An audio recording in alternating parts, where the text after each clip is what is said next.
Yes, you heard it right. Weight shift is completely automatic in a human machine on planet Earth.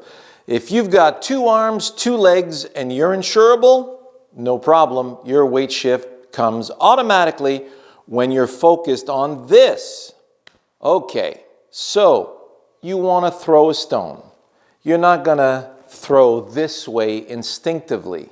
You want to throw a stone that way. The first thing the brain needs to do to go that way is deposit a platform. Why? Because your shoulders only have 20 degrees of range of motion. Your clavicle and your scapula sit on top of the rib cage, and they only have 20 degrees of range. So if you don't move the body, you just get a peck full of bicep and you got a nice bruise in your shoulder. So the first thing the brain's got to do is it's got to go to the ground. Use the ground to get the body out of the way.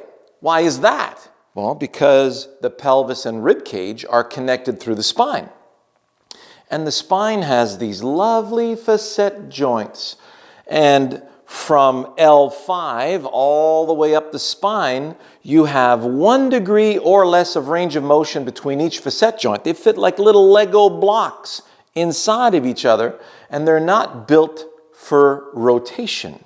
They're built for a buffer zone in case you pull off a stupid move. So I want to go that way with skipping a stone.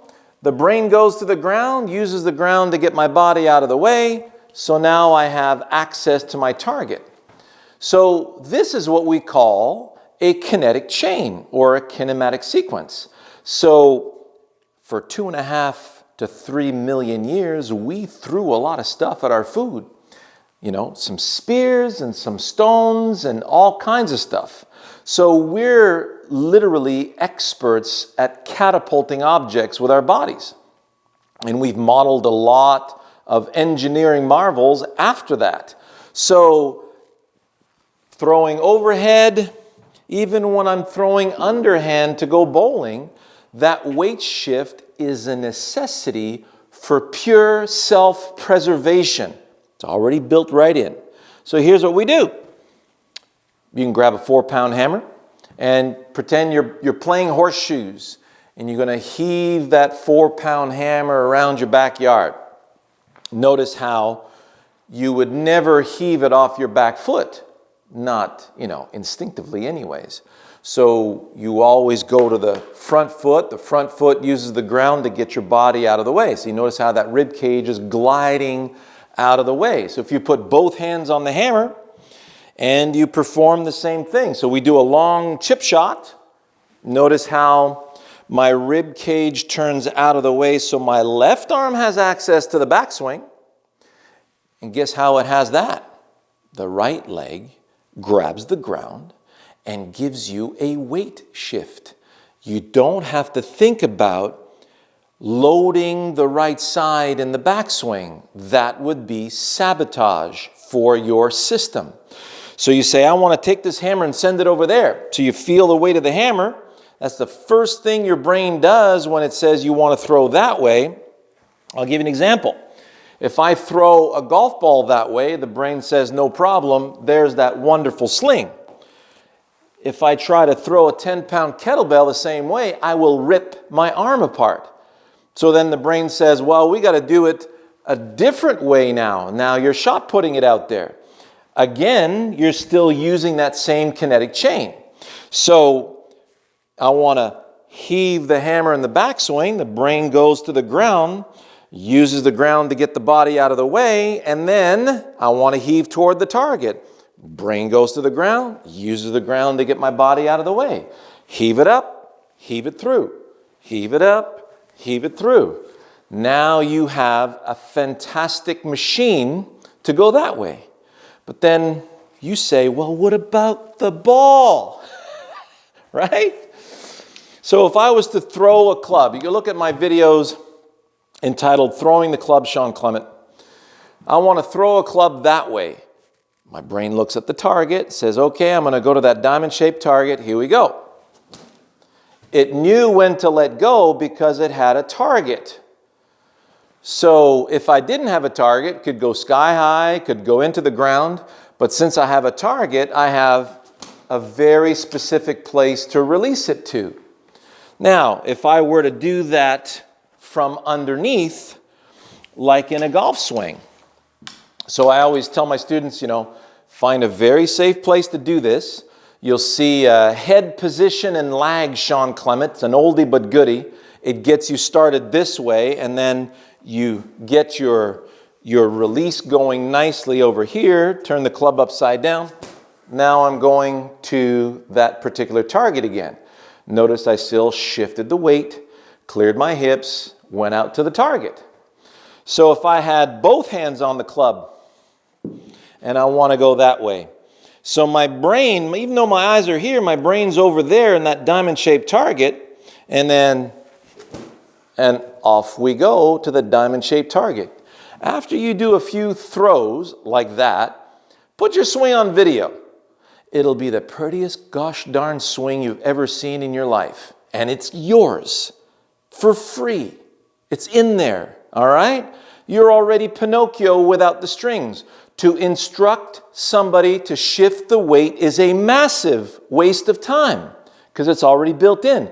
What you need is a task to bring about the right sensation. So then you throw the club a few times and you say, all right, how do we put the darn ball in the way?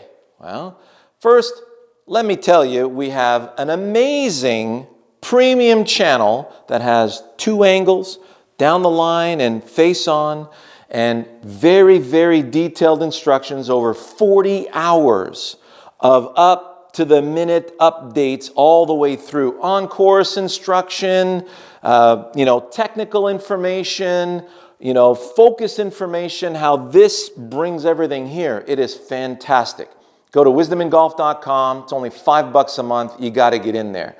So, the other thing too is, hey, we're approaching 90,000 subscribers now. Hey, well, let's push this over the 100K. If you haven't subscribed yet and you've been watching my videos for a while, what are you waiting for? I'm going to be upping my game in a big way. And then from this moment forward, Wisdom in Golf is going to be the authority in where you go to get the real information on how this machine works and how it applies to this gosh darn beautiful game of golf. So, how do we put that in the way? Well, if I throw to the target from here, I miss.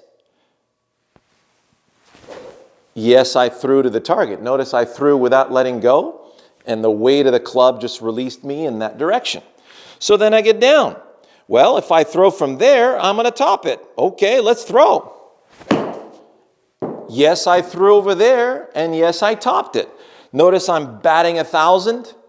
I want to go over there, and I want that to be in the way. So how does that become part of that party? The party's over there. It's not over here. If the party's over here, there's no place to go. We got 180 degrees worth of possibilities. But if you go over there, your brain's going to know when to shift, how much to clear, and then when to let go, when to release. And you say, okay, I need a dandelion stem in the way of that. Well, if I throw over here, I miss, and if I throw over here, I top. Then I get down a little lower. It looks like I can cut grass now if I throw over there. Well, if I throw over there and cut grass, the ball's going to meet the club face. So, wouldn't it be nice to know in your gut, in your bones, that if you throw over there, you're going to nut it? Well, you can throw over there now. You're free to go. But if you say, I want to go over there, yeah, and I want to get the lag and all that, but I don't want to miss the ball. Be careful. Watch out. And that's what today's society in golf is telling you. It says, watch out, you could be defective. You could miss. And you don't want to miss here, you don't want to miss there. So be careful, watch out, and then make sure. All you got to make sure of is throw that way. If I throw that way, I cut grass. I'm throwing that way, I'm throwing that way. Okay? What a nice weight shift, what a nice clearing of the body. Throwing that way, throwing that way. Notice how the weight shifts always. Always clear, always at the target when I throw that way. And notice, ball keeps leaving.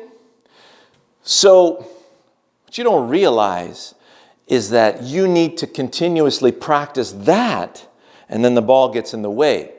Now, the next few videos that you're going to see coming out, because I see about 80 people a week, plus online, plus all the answer, all the stuff that I answer on YouTube on a daily basis.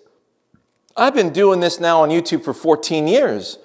Then add my 20 plus years prior to that of instruction, and then my junior career, and I play golf and I break par from both sides of the golf ball. So there's an amazing stadium full of feedback and information coming to you on a regular basis. And there's so many little things like, you're going to see in the next video, belt buckle to target. I will explain why that is like an absolute no-no. So stay tuned on that one, because that's sabotaging your swing more than you think. So I'm looking forward to seeing you in the comments, and I'm looking forward to answering your questions in our premium channel. And we have a fantastic video analysis program in there for those of you who are in the Eagle Premium. I've been really enjoying, seeing wonderful progress with our students every month in that. So we'll see you soon. All the best.